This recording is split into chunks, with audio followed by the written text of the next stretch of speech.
For those of you who don't know me, my name is Clint Park. I work for Sovereign's Capital, and I'm leading their business consulting practice. And I've had the blessing of going to a number of conferences like this over the last, probably 5-6 years. And invariably, when I go to these, right, what I do for a living is internal transition planning, right, succession planning, multi-generational family businesses, faith-based businesses. And so I'm attracted to these topics. And so I go hear speakers, and invariably I'll run into one or two that really come up with a one-size-fits-all approach. They say, you know what, if you love Jesus, you'll transition your business this way. If you don't do it this way, then you don't really love Jesus.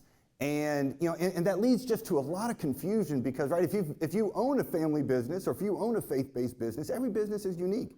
Every industry is unique. Every management team is different. Every family ownership team is different. What God has called you to is different. And so to believe that there's a one-size-fits-all is a fallacy. And so what we're endeavoring to do today is really engage in a conversation with you and answer your questions about what you want to know about business transition, whether it's selling to strategic buyers, financial buyers, like-minded buyers, private equity, holding companies, or thinking through family business or key leaders or ESOPs or supporting organizations, right? There's so many different things that you can do, but what's right for you?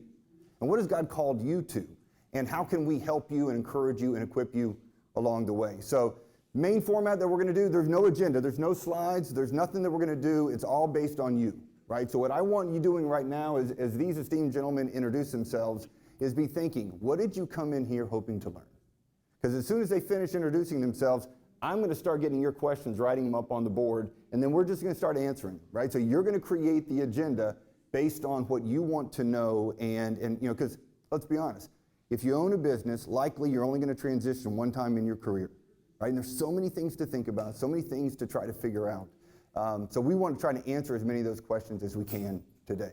But I do have an esteemed panel trying to represent a lot of different expertises in the business transition space. And so, Dwayne, you have the microphone, so Sure. Why don't you start out introducing yourself? Thank you, Clint, and welcome. We're excited to be here. My name is Dwayne Donner.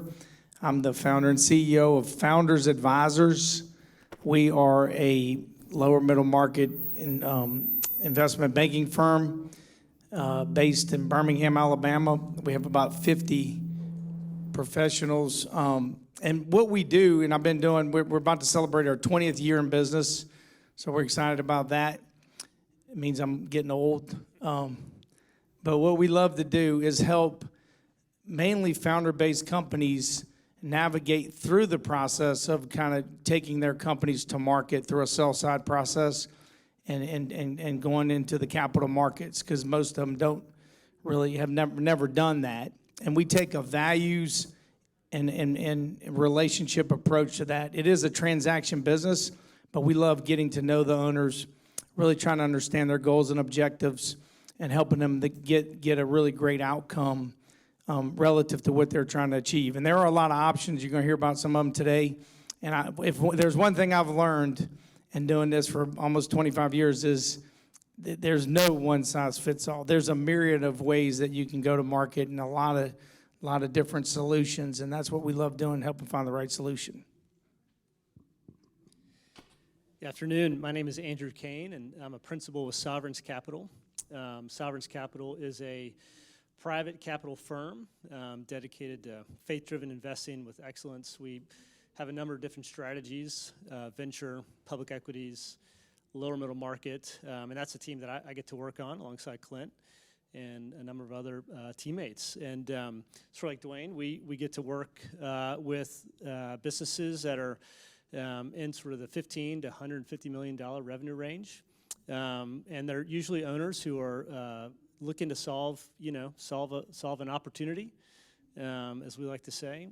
Sometimes that's a need to exit. Sometimes that's a need to recap and diversify. Sometimes that's growth. And they're looking for investors who share a worldview, that ultimately should drive all of our decisions and behaviors. And so honored to be here. I'm glad to be on this panel with these guys and with Clint, and really looking forward to what questions you all have. My name is Michael Arrieta, and I'm with Garden City Companies, even though my friend Chad Merrill called it Garden City Advisors today. Don't know where you got that one, Chad, but let's roll with it. He's starting a new line. I guess so. I guess so. I was like, all right. I think he wrote it once in a pamphlet too. I was like, someone renamed us. That's right. So we buy, grow, and hold founder-led, family-owned companies across the Southeast. Sounds good. And I'll tell you just from my perspective, I'm new to Sovereign's Capital. Prior to joining them, I was with Ronald Blue Trust for 7+ years in their business consulting division. I've gotten to know each of these men individually, and what I love is they don't just love Jesus and do their work, right? They integrate their faith into how they identify companies, build garden-like environments, and infuse technology to help them go further, faster, how they come alongside founders and help them think about heritage, like what are they leaving behind, and it's so much more than money. How do they want to finish strong, and how do they want to impact the next generation? Or, Andrew, as he comes alongside businesses and helps them continue to grow and spiritually integrate principles to, I'll say in a redeeming way to impact employees. And so, anyway, all three of these men are not just lovers of Jesus and followers of Christ, but they are great business people. So hopefully we can answer most of your questions between the internal work that I do and the external work that they do. I feel like we've got all of your bases covered. So let me turn it over to you. What questions do you have? Why did you come in here, and what do you want to walk out of here today knowing? Who wants to start? So after 50 years in business, Aristotle made the statement, the whole is greater than the sum of its parts. So as I break down the parts of the business and trying to quantify each one, am I at a place to expect the buyer to pay a sum greater than the sum of the parts? Okay. All right, I'm going to do my best to try to capture that. Sum versus parts. Yep, and will buyers pay for that? Okay, what else? It's a good question. Thankfully, it's an external question, so you guys can answer that one. Please. I'll be curious, as an advisor, I work with a lot of business owners who do look for transition, so I'm kind of looking to pick up on some sharpening points to bring up to clients, but I'll be particularly curious where you all disagree on strategies. I'm sure you'll agree on a lot of things, but I like to hear where panelists kind of disagree on approaches or maybe risks to consider transition. Perfect. I'm going to put compare and contrast, right? Because it's less about, and again, with that, it's less about disagreeing. It's about how are we different, but how are we complementary, solving different problems? Because that's really what it is each business owner is trying to accomplish different things based on what God has called them to do. And so one thing fits better in different places. And so, all right, so compare and contrast, I'll say panelists for lack of a better term. All right, what else? Yes, sir. Yeah, some of these transitions, I mean, there's a lot to be learned by success, but I feel like there's even more to be learned from failure. So what are some scenarios or examples that you've seen where businesses have failed in this effort to transition, and kind of what do you feel like led to that? Okay. What other thoughts? What other questions? I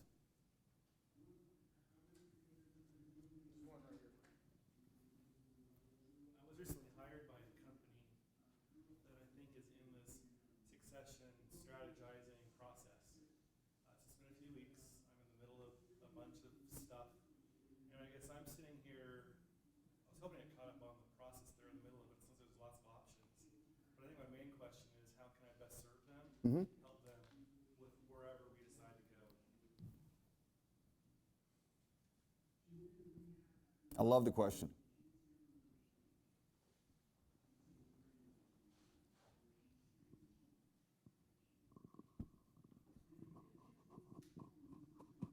All right. Any other questions? Are you looking for generalities or specific? I'm looking for as specific as you want it. You came in here with a question. I want you to walk out of here with an answer. Give me a moment. All right, go ahead. Go ahead, Paul. So if you have a strong non-owner management team, is it fine to just let the company continue? You've got this strong team, you're just stay as owner, or if the environment is great and it's a great time to sell the company, do you do that, but you know that's going to affect your management team who you love and have personal relationships with? How's that for a question? No, I love it. It's a good one. You got one? So I'm 76 years old and been in business. I'm in my 50th year. Congratulations. I thought you were giving a hypothetical. You don't look that old. Yeah, he has a friend. He has a friend who's 76. Let's say I'm 76. I got body parts that need to be replaced. My wife wants me retired, which I can't blame her for. But my view has been, God has been so involved in my business from so many epiphanies that have happened along the journey that I can't look at it any way except when he's ready for me to Yeah. step down, he'll bring me the route out. And it's actually a little bit of a source of conflict. Okay. It's not just a source of discussion.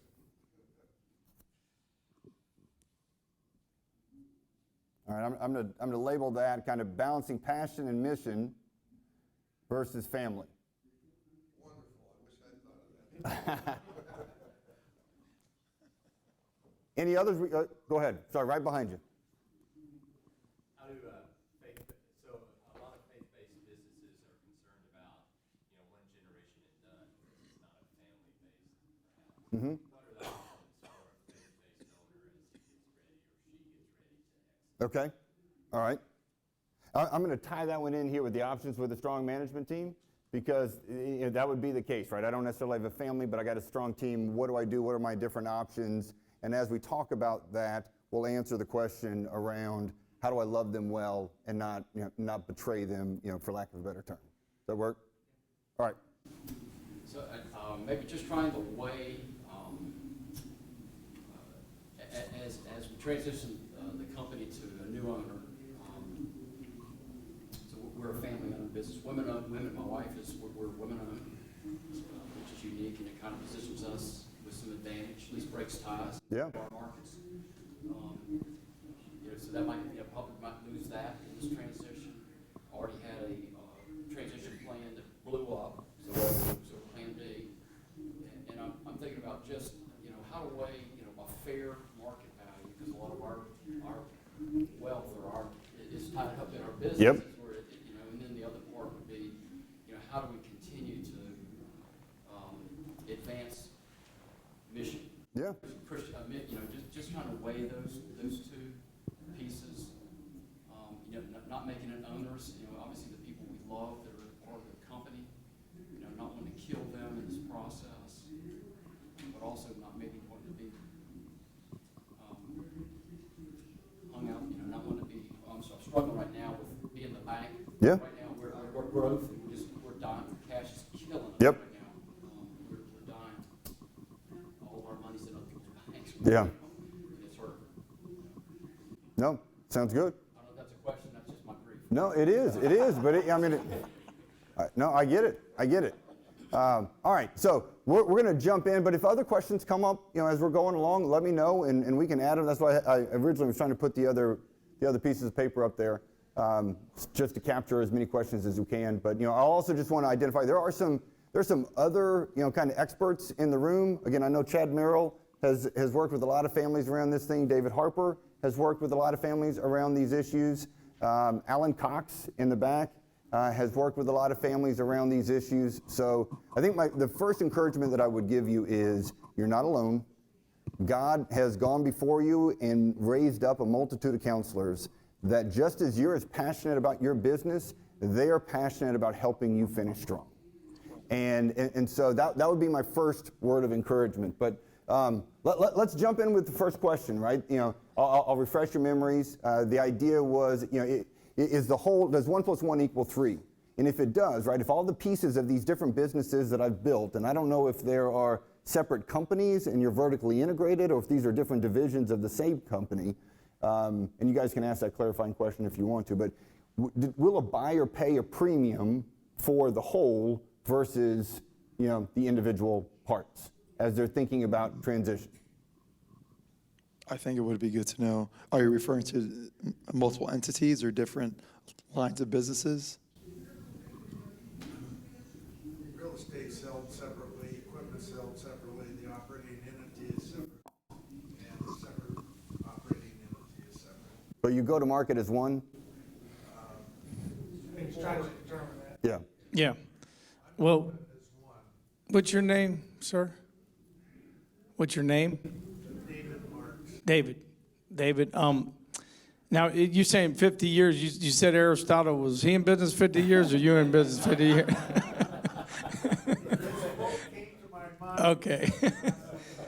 There you go.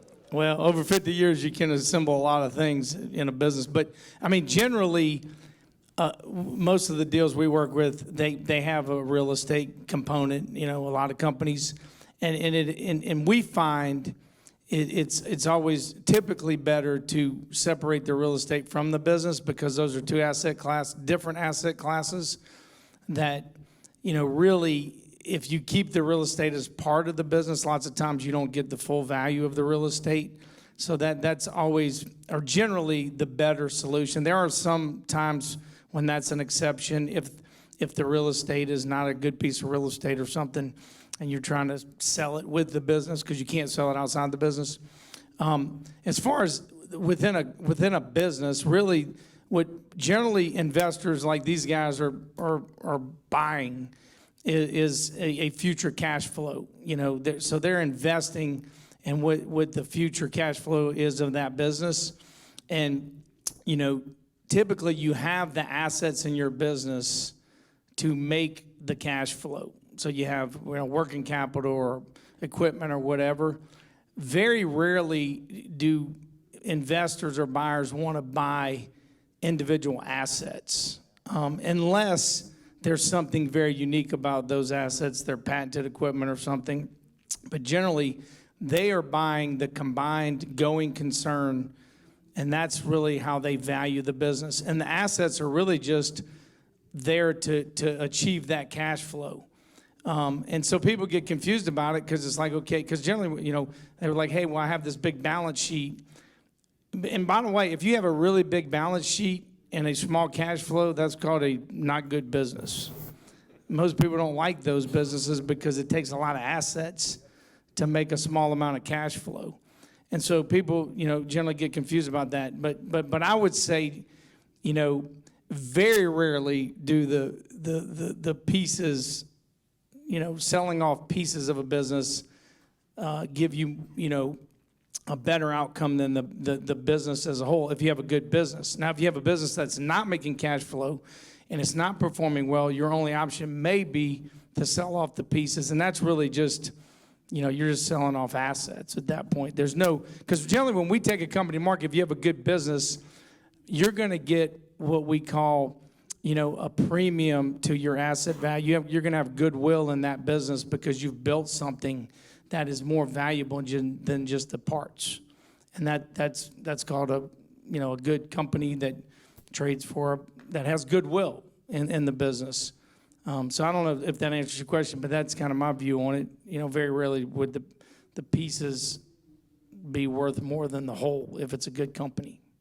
Let me ask a follow-up question, because sometimes in working with family businesses or businesses have been held for a long time, people put what I would call non-operating assets into their business, right? You might have investments that are held in there, or you might have vehicles or real estate, and they just end up putting a lot of stuff in there that isn't actually driving free cash flow. Right. How would you advise that business owner? Would you say prior to thinking about a transaction, pull all of that stuff out, sell it or retitle it, get the business as clean as possible so that a buyer knows what they're buying?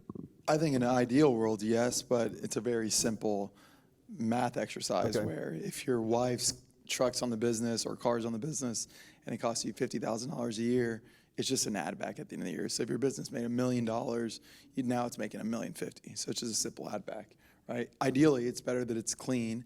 But to go back to the last question is we have seen some businesses that have two different lines of businesses, and one of those lines of businesses are trading at a much higher premium than the other, right? So actually, the last acquisition that Garden City made, these people tried to sell their overall entity as one about a year ago.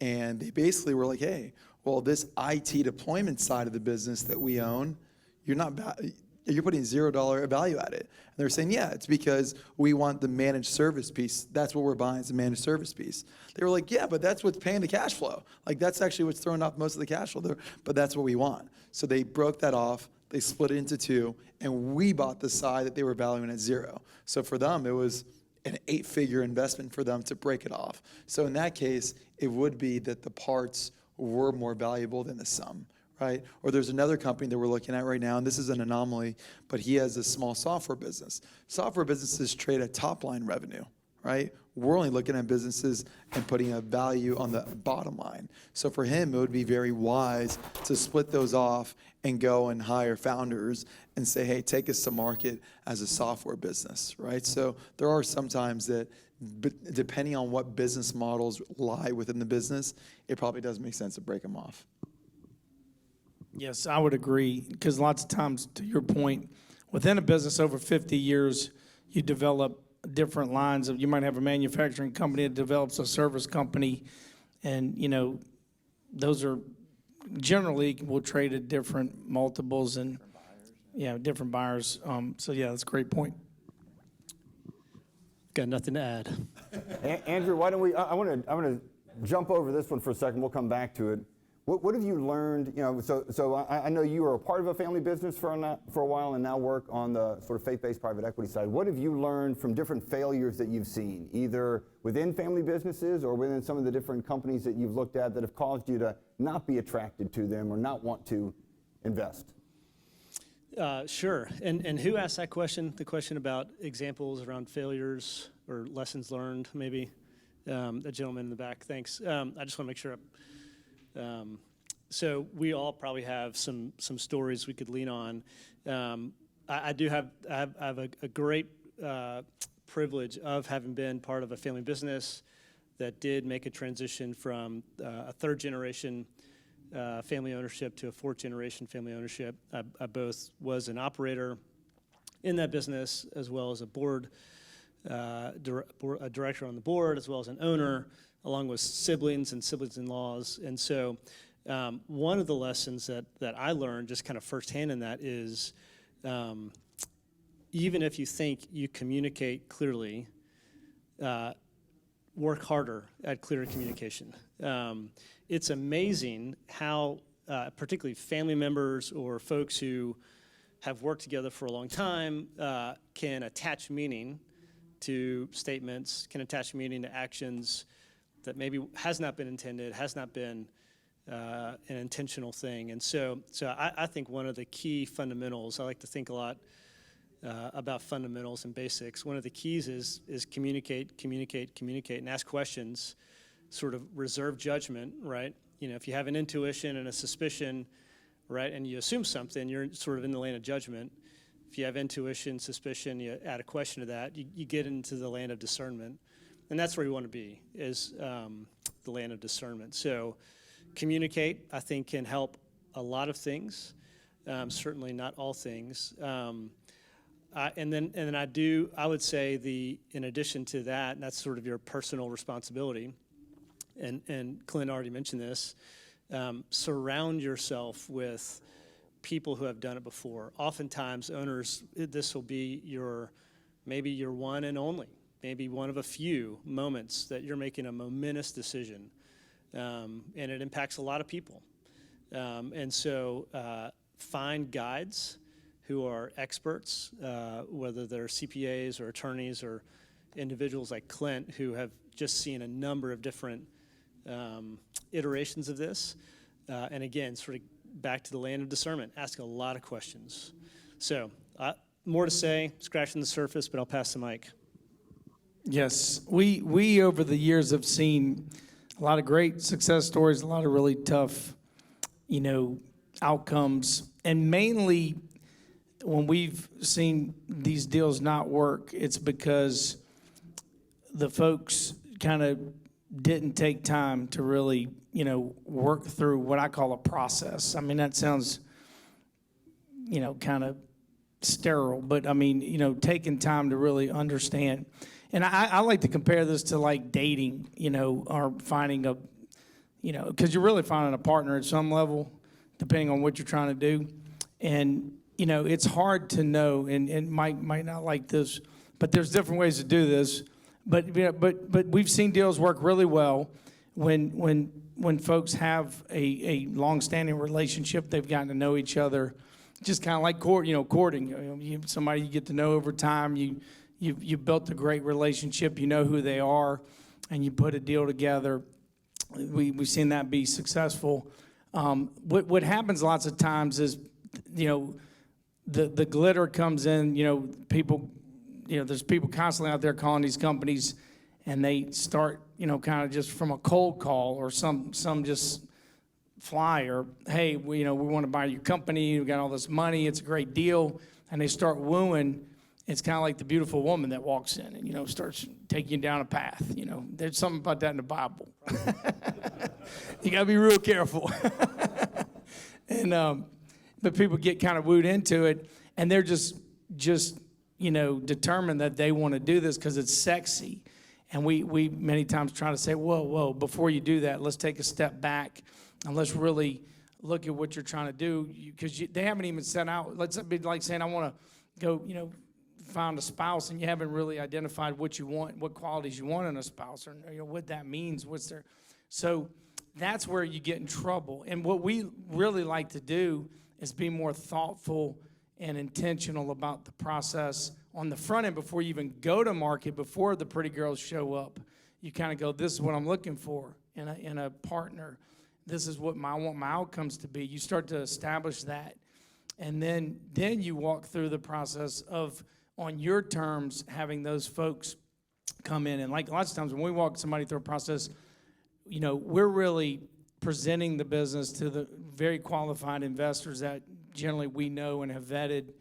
And they're really trying to sell themselves as much to the seller as the seller's trying to sell themselves. But then they have something to compare to, because most business owners have never done this, so they don't know if you've never done something, you don't really know, just like that first pretty girl, it's like, if you've never seen another one, she's the best one, So we just think running that comparable process is really healthy, and that generally leads to better outcomes. Because again, just think about it. If I'm using the same analogy, if you just married the first pretty girl you came across, your probabilities of having a good outcome are probably low.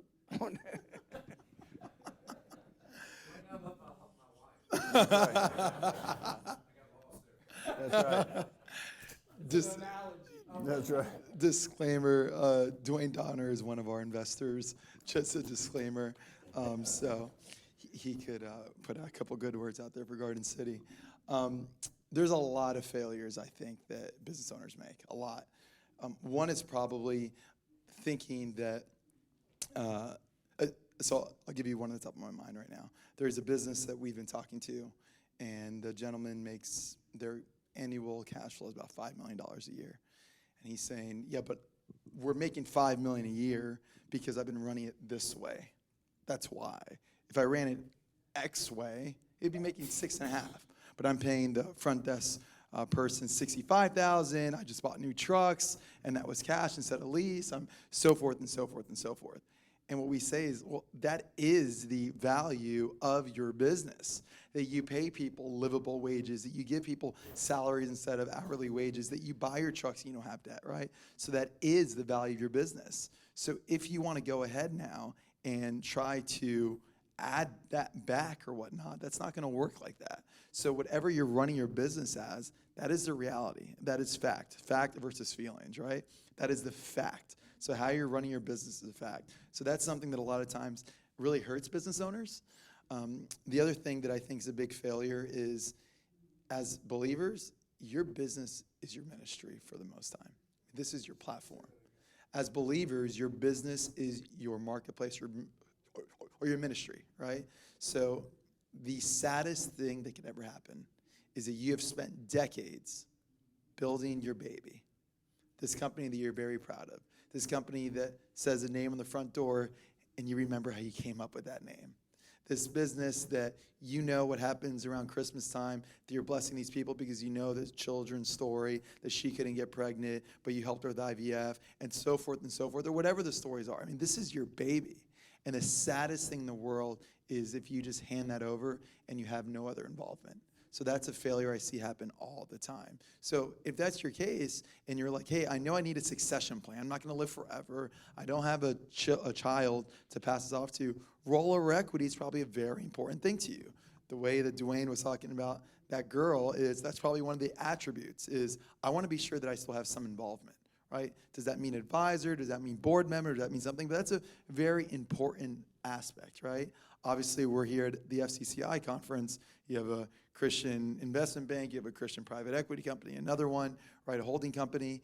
And so it's really important as well that they share your values and share your faith, right? And that you both ultimately answer to the same true boss.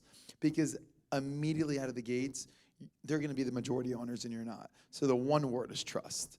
So that's one. Another big failure that I've seen happen a lot is the lack of communication to the management teams.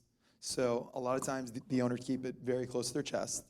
And then all of a sudden, they're like, hey, I don't want to tell them anything until we know that this is for sure. I don't want to tell them until we know this is for sure. You don't know if it's for sure until like the day of, right? And so you have to have trust that you bring in your management team. So I've seen it happen failure after failure where the GM, the CFO, the whomever is coming into the know the day of, the day after, and you're starting off as a new owner on the worst foot with your new management team. A couple others I'll throw out there. Another big failure I've seen is you thinking that because your management teams did not have equity, they're going to now go on without equity. There's something really weird about a transaction that it's like, yeah, I've been working for salary, but you just sold your business. You made millions of dollars. I've been working for a salary. Now that I've heard about this whole thing called equity that now I see is real, if I'm going to work here, I need some of that too. And it's this light switch that goes on. I don't know if it happens with you guys or not. It goes on every time. So we've learned before the transaction is done and we start talking to management, we want to look at them and say, we as owners, we're going to dilute ourselves by probably 10%. And we're going to create a 10% pool for the executives to have ownership. You've never had that before, have you? And you've never had that before, have you? Well, we're going to give you that, right? So people support what they help create. People support what they help create. I say that like 100 times a day, is you bring them in and you say, hey, you're going to help us create the next chapter of this. You're going to help us create this legacy of the owner, but we're actually going to bring you in, give you some equity so that if we want to think like an owner, we need to make you an owner. So we go on and on about failures, but there's a lot. Yeah, I'll add just real quick a couple things to think on the personal side. One is not starting soon enough. Right, as you're thinking about transition, you likely need to be starting to talk about it and think about it 10 years in advance of the actual date. If you wait to 12 months in advance or 3 or 2 years in advance, you're going to run into a lot of failures. That would be one. Another would be underinvesting in your leadership team and in leadership development in your business. Because if you haven't trained up the next generation to lead the business forward, then you're not going to find a future buyer who can continue to drive free cash flow, right? I mean, you guys aren't wanting to buy companies with weak leadership teams. Yeah, a quick comment on that is a lot of the small businesses that we look at below 10 million of EBITDA, they're making 3 million of EBITDA, and by the time we're done with our third conversation, we're like, you're really making 2.5, because how do you think we're going to operate this business without a controller? How do you think we're going to operate this business without a fill in the blank, right? Yeah. So these are called deductions of EBITDA, right? Yeah. Like, yes, we'll add back the cars for your spouse or the country club or whatever expenses you have on there that you're running through personally. But this business cannot be professionally managed the way it's been run, right? So if we own this business, we're going to have to hire a controller. That's going to come out of cash flow, right? So that's a deduction. That's a big surprise a lot of times for people that have not been in this process. 2 other quick ones, and then I'll jump on to the next question. One is building a business that's dependent upon you. If your most common answer is only I can do it, you don't have a business, you have a job, right? And that's going to lead to failure. And then the final one is is forgetting, why did God give you the business to begin with? Right? That's really where it's all got to start, is if God owns it all, right? Psalm 24:1, the earth is the Lord's and the fullness thereof, right? God owns it all. If you honestly believe that, then that means he's got a plan for the business beyond you, and your number one responsibility is to figure out what that is, right? Has God given you the business to steward across generations through your family or your key leaders? Or has he given you the business for such a time as this to provide for your family, and you can go find somebody else to steward the business? I know Russ Crossan over here in the corner spent a lot of time kind of thinking about, what does stewardship mean and what does it look like? Because the reality is, in the Christian world, we often like to look at other people and say, well, I would never do it that way, or that's not faithfulness. And ultimately, Russ, correct me if I'm wrong, as you look at what faithful stewardship is, it's applying biblical wisdom and submitting to accountability and wise counsel. And if you are doing that, right, as you enter into this process and ask these questions, why did God answer, give me the business? You are in a much better position for success than if you try to go and get wooed in by that woman that has 7 figures or 8 figures. Because I've seen many people say, kingdom matters, kingdom matters, kingdom matters. Now what's the price? Oh, the price isn't high enough? Kingdom doesn't matter. Give me a higher price. 9 times out of 10. It's amazing. 99 times out of 100. Yeah, and yeah, well, I mean, it is a business, so a lot of people are driven economically. But what we love to do is give them the options and show them, hey, you have these different options, and yeah, there may be a cost if you value this culture more than here's what the cost of that is, and they can make a decision. It's hard to do that in a vacuum when you don't have any relative perspective.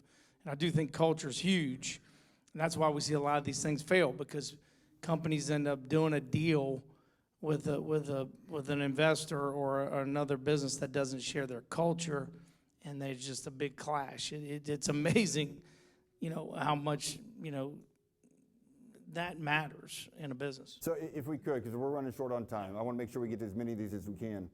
This is segueing into this final question around, how do we balance purchase price with kingdom impact? I know I have my thoughts on that. I'd love to give you guys a chance to kind of share first. So this is, I'll throw a provocative question out there. It's something I've been wrestling with. So the question is stewardship about maximization? Is stewardship about maximization? You have an opportunity to sell a business, an opportunity to, invest your assets. Is it about maximization? Scripturally, what does Scripture say? And I think that's one of the things that I'm so just excited about getting to know Clint and working along with him, is he always brings it back to Scripture. And so when you begin to kind of make these decisions around price versus impact, are you rooting those decisions? Are you rooting your answer to that question in Scripture? And I think that's something I'm thinking about in my own life. And it's a question I'd love to hear after the panel if anybody has any thoughts on that. But is stewardship about maximization? That is a great question, because in our business, the default is to maximize value. Over the years, what we've learned is that, when we look across all of our clients, there's a subset that really they want the best deal, and we'll give them the best deal. But then there's a meaningful set that really want to, try to triangulate on, hey, how do I get a good deal? Find the folks that really fit my values and my culture, and then in a way that can be good for our next generation. And the beauty of today's world, i.e. these men standing up here on this panel, I mean, I've been doing this about 25 years. I mean, 10 years ago, they didn't have Mike Arrietas, and, well, I don't know how long y'all been around, but this is kind of a new thing. What's really cool is in fact, 20 years ago, I mean, there were very few options for lower middle market companies to go to market. I mean, they just weren't many. You trying to sell it to your employees or, today, there are literally thousands of different types of investors in the private equity world. And so there's just really a lot of options, and you can kind of start to really find your flavor of the type of partner you want. In the world we live in today, and I think it's really amazing for business owner, especially if you're a faith-based business owner, because there's more and more opportunities like Mike. And by the way, I'm a big fan of Mike on his team here. Insider trading. A quick story that just summarizes exactly what we see. So we're talking to a business owner, and he's saying, I'm a believer. My business is my ministry. These people are my family. That GM right there, that's like my son. And that CFO, that's like my daughter. And I unfortunately, my children don't want to get into the family business. The GM cannot afford to buy it from me, so I want to steward it to y'all. The only issue is you guys are a little bit off of this other buyer. I'd much rather partner with you guys, but if you could match it, we have a deal. And we asked him, we said, well, you've always said that the number one reason why y'all have done the way you have is because of your culture, and the second reason is no debt, right? How many turns of debt does that offer have right there? And he was like, I don't know, like 2.5, 3. Okay. And we don't know about economic headwinds, right? How much freedom and how light has a burden been for your management team to operate with no debt? Oh, it's been great. It's been the best thing ever. We don't have any banks breathing down our necks. We can invest in growth. We don't have any covenants, right? Okay. The second you sell this company, the people that you love, your daughter, your son, all these people you love, now they have XYZ breathing down their neck for $12 million of covenants. They're going to have to meet those covenants and all those bank requirements way before anything else. So you cannot compare apples to apples, right? So you have to figure out what it is. I could go buy a house right now, a $10 million house with almost no equity and a whole lot of leverage, right? But if a rainy day comes, it's going to be an ugly day. Versus our model is, hey, we want to buy good business, buy it with a lot of equity, and continuing to treat it and steward it just like the way the owners did. So there's a lot of these little attributes you have to take a look at in terms of what's going to come next. So are you saying that you select and put leadership teams in where it's needed or appropriate?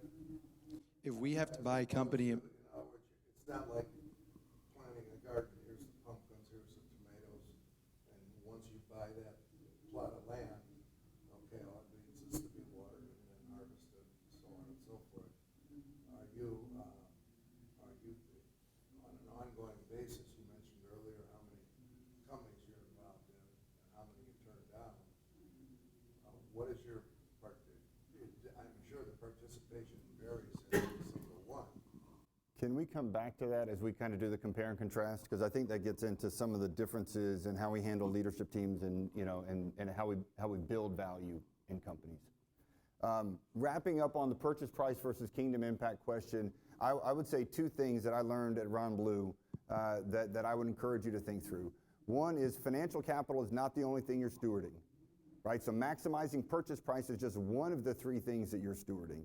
You're also stewarding your social capital, the ability to impact your people, your clients, your vendors in this life, and your spiritual capital, to impact them for eternity. And so my answer to maximizing value is yes, but not just financial capital, financial, social, and spiritual.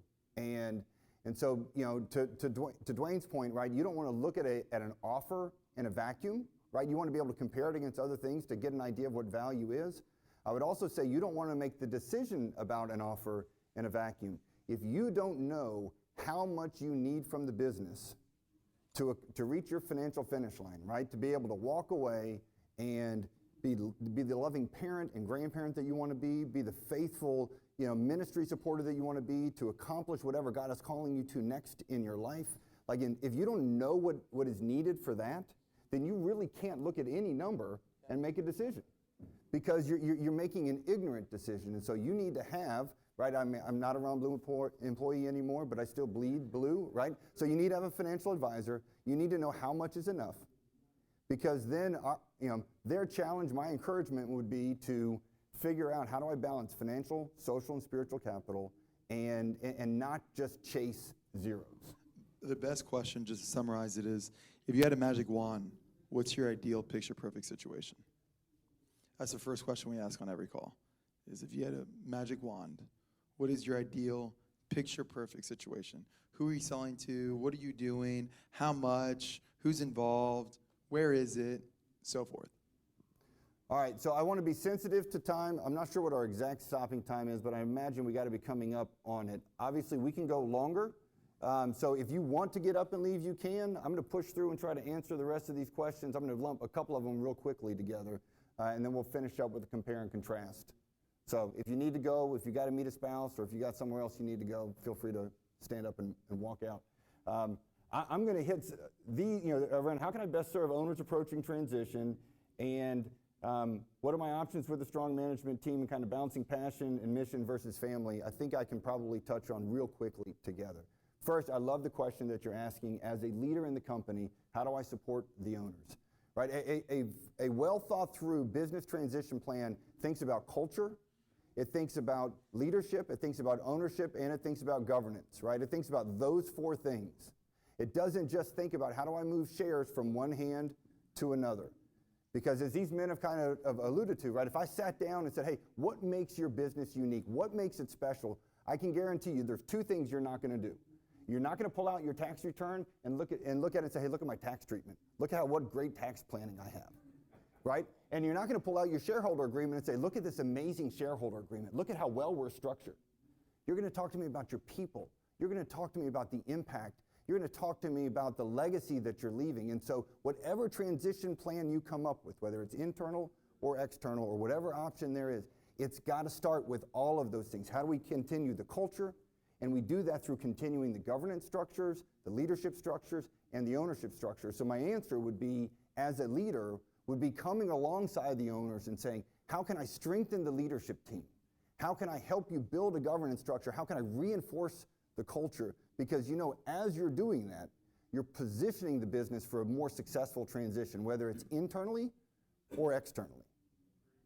And it kind of dovetails into this question around options with a strong management team. I would say the stronger your management team, the more options you have. The weaker your management team, the fewer options you have. And More valuable your business. most definitely. Your business is way more valuable with a great management team. Yeah, I mean, most definitely. Because again, these gentlemen are stewarding capital in a number of companies. They're not wanting to come and sit down and run your company. Now, I'll put a plug for Joel in the back, right? Joel is looking for a company to buy. He does want to come inside and work inside your company, right? So he's in the back left corner. If you're looking for somebody, if you've got a weak management team and you need somebody to steward it, Joel's in the back.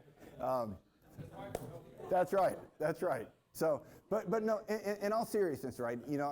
The weaker your management team, the fewer options you have. Because if you think about it, if you want to transition it to family, you know what I mean, and your family's not ready to run the business, well, that's not really going to be a successful transition. If you want to transition it to leaders, do a management buyout, and they're not ready to run the business, that's not going to be a successful transition. If you want to do an ESOP and you want to put it into, an ERISA structured plan, but you don't have the managers to run the business, it's not going to work. If you want to put it into a charitable organization, I've got a client in Seattle that wants to put it into a charitable organization, right? Because they're thinking free cash flow will all go to fund the kingdom. This is amazing. But their leaders can't get along. And as soon as that owner steps out, it's likely going to implode. And how much money is going to go to the kingdom then? Right? Ownership transfer is not the only thing that you're trying to figure out. It's really the long-term kingdom impact of the business that you're trying to resolve. And so to that answer, right, you've got way more options. Everything is on the table when you've got a strong management team. Very few things are on the table if you have a weak management team. Anything you guys want to add to that? All right, balancing passion and mission versus family. I'll touch on that real quick, and obviously you guys, Dwayne, I know you do a lot around kind of passion, mission, and with the Heritage Forum. So if you want to pick up on anything that I leave off, another major failure that I see in business transition. There's a statistic that 75% of business owners profoundly regret selling their business within 12 months of selling it. Absolutely. And it's because the day before they sell, they have purpose, they have mission, they have influence, they have impact. The day after, they have cash. And they have no idea what they want to do because they've been so focused on running the business, so focused on the transaction, and they've spent no time thinking about the future. But again, if we believe that God owns it all, God's got a plan for your business beyond you, and He's got a plan for you beyond your business. And you need to spend time with your spouse dreaming about what's next, planning for what's next, praying about what's next. Because another thing that God's word tells us is that we're one in the Lord, right? You are one stewarding the business today, and you are going to be one impacting the business afterwards. And so what I have found is the more time you spend praying with your wife, the more time you spend exploring new options with your wife, the more time you spend dreaming with your wife, the more excited you get about what's next. The more ready you are, and the more you do leadership development, the more excited you are about getting out of the way so the next generation can run. Right? I mean, imagine a relay race, right? Oftentimes when you think about business transition, you think about relay races. If you've ever seen like the 4x100 in the Olympics, there's the passing zone where the current generation is coming in with the baton, the next runner is getting ready to go, and they try to pass the baton. Have you ever seen the current runner continue to hold down on the baton and run down the lane with the other one and then run together? You know, it doesn't happen, right? You got to let go at some time. At some time, the next generation of family or leaders are going to be ready. And they're going to have new passions, and God's going to call them to new things. And it's going to be time for you to go on to what's next, right? Halftime talks a lot about getting fired up about what's next, sort of a refiring plan. And that's what Dwayne does a ton of with the Heritage Forum, which is just kind of relighting those fires. You were fired up about your business when you started it, maybe for the last 10, 20, 30, 40 years. You got to get fired up about what's next so that the next generation can lead and you and your wife can serve as one into this next chapter of your life. I think that's very well said. And there's a verse in the Bible that says, without vision, people perish. And we have to have a vision beyond our business. And, you know, it's interesting to me because most of us as business leaders, if you're taking that serious, you take time to put together a vision, mission, values, purpose. You do that in your business, but you don't do that for your life, for your family. And, you know, I think it's so cool because I've seen men that get this right, and it is a process, and, you know, that you go through, but that if they can see beyond their business and just see their business as a platform at that stage of life, but that literally they can do more. God can use them, you know, Ephesians 3:20, in a big way when they kind of move past their business because they have generally more time, they have more wisdom, they have more relationship and resource than they've ever had, and literally they can have the biggest impact. That could be the biggest impact of their lives, that next chapter. And the other thing I'd like to just leave, and of course we're all, you know, we're hearing a lot about this at this conference, is this concept of, you know, impact and legacy. And really the true measure of success, I think, in an organization is that can it live beyond you? Does it reproduce past you? Have you instilled and sowed into those people, you know, that heart that goes beyond you, regardless of who the owner is of the business. I think that is the real success of our business and our family. And of course, that's what we love talking about at the Heritage Forum with Russ. And you know, a life well spent. You know, it's more than a business, but a business is a great part of it. All right, let's wrap up just with the compare and contrasting side of things, right? So I'll say from my ignorant kind of layman's perspective, you've got a faith-based private equity.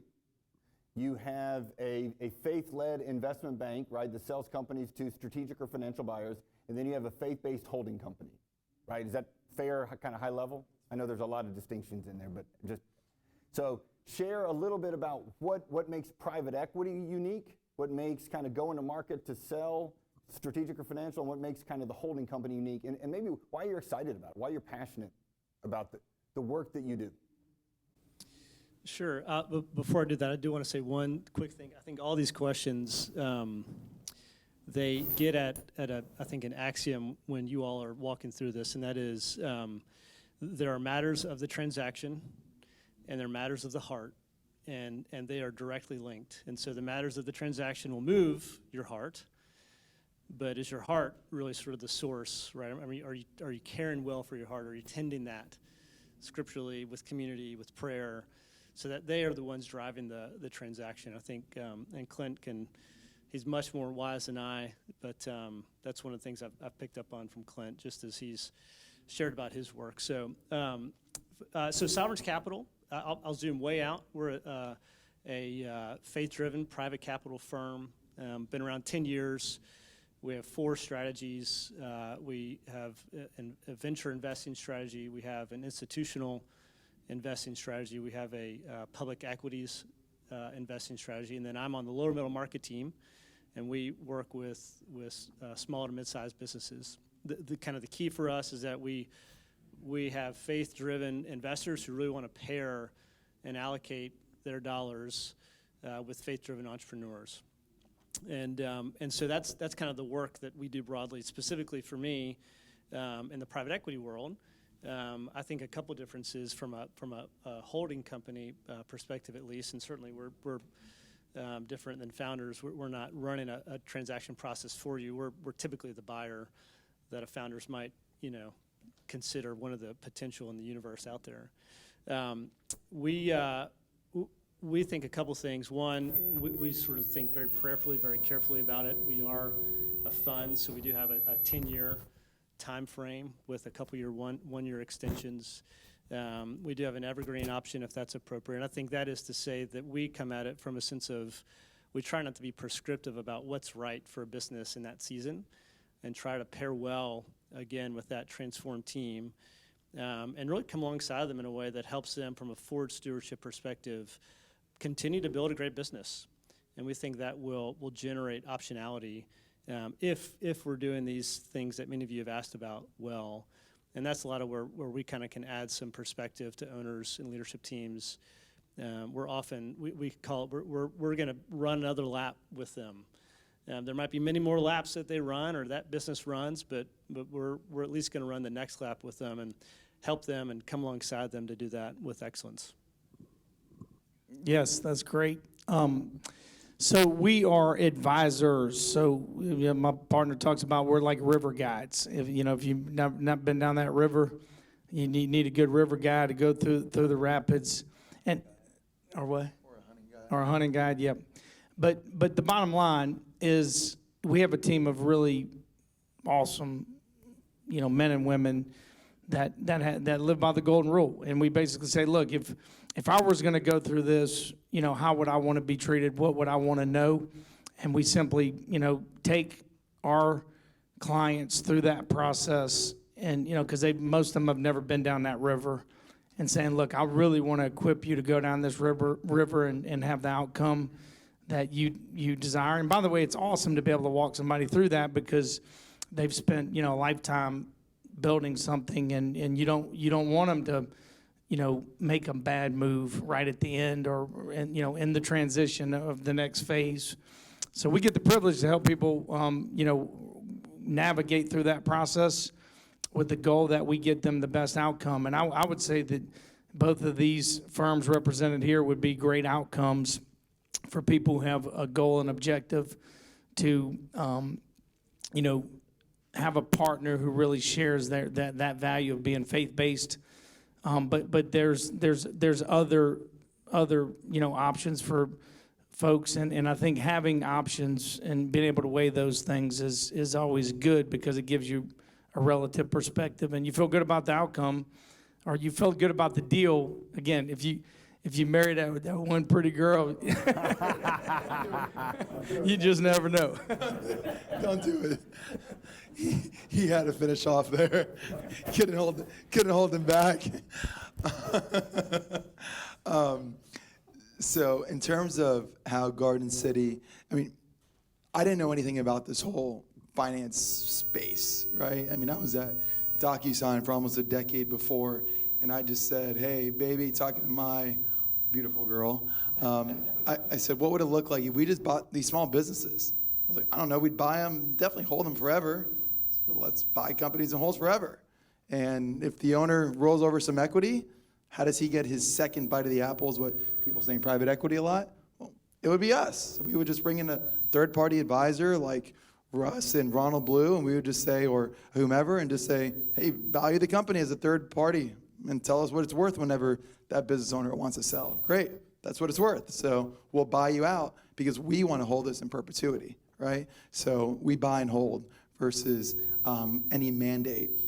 I love what you said about the optionality around different businesses. There are some businesses that clearly in 6, 7, 8, 12, 14 years, whatever it may be, they are not a wise investment to hold as a benefit to your shareholders, right? So we have that optionality, but it's our intention, it's our heart to buy and hold. Number two, we talked a lot about is debt. Just look at the Word of God. I am just not a fan of debt, right? I'm not a fan of debt. I don't like having to report to anybody, right? We use little to no debt. So far, we've used no debt. Number three is we really, really add value. So for us, we are a collective of 50 investors investing as one, right? So we're a collective of 50 investors investing as one. I don't say that lightly. We don't use the word LPs, right? They're all shareholders. We're an LLC ourselves. We're not a fund. Every single one of our investors to invest in Garden City, you basically, not literally, but you basically sign a pledge to say, if I invest, A, there's no middle person, so there's no financial, family office, blah, blah, blah, right? It's you and us, and you are giving us full exposure to you, your life, your resources to help our portfolio of companies, right? And I see multiple investors right now in the room, and they all know that is absolutely the case. The hunting lodge also? The what? The hunting lodge? What does that mean? Is that part of the commitment? Oh, to give your hunting lodge? Access to my hunting Yeah, that was it. Yeah, you signed that. And so that is a great. I was like, I didn't know I signed that. But that is a great benefit, right? Is that we have these 50 investors from professional athletes to celebrities to songwriters to CEOs to technology folks to whatever it may be that we're like, that's a great thing. We need to know what technology to roll out. Hold on. Bam, bam, bam. Hey, Mr. Technology dude that started 13 technology companies, which software is best for this? Oh, that's a great question on sales. Hey, let's call the best salespeople. Oh, that's a great question on marketing. On whatever it is, we're a collective of 50 adding value around culture. So Ritz-Carlton, Hort Schulte, Dan Cathy, Chick-fil-A, Hobby Lobby, et cetera. So we call these investors on three-way to say, hey, what do we do around culture? We need help. Number 2 is leadership. Number 3 is technology. Number 4 is sales. So we really tried, if everyone else in the, no offense to anybody in private equity or investment, but if everyone else is a bird, we're really trying to look like a giraffe. Like we're trying to look completely different because if we buy one company every 2 years, for us, we're totally fine with that. Well, gentlemen, thank you so much for your time. Thank you for letting us go over a little bit. I will say just in closing, again, if we've talked about a number of different things. If you do have questions around valuation, we do have a valuation expert in the back. Casey can help you with that. So if you wanted to ask about the sum and the parts and go really deep into the numbers, she can help you with that. But again, thank you for your time. I know that these gentlemen will be, stay up here for a little while, and then obviously we'll be around the rest of the conference. If we can help you answer any other questions that came up, we'd love to.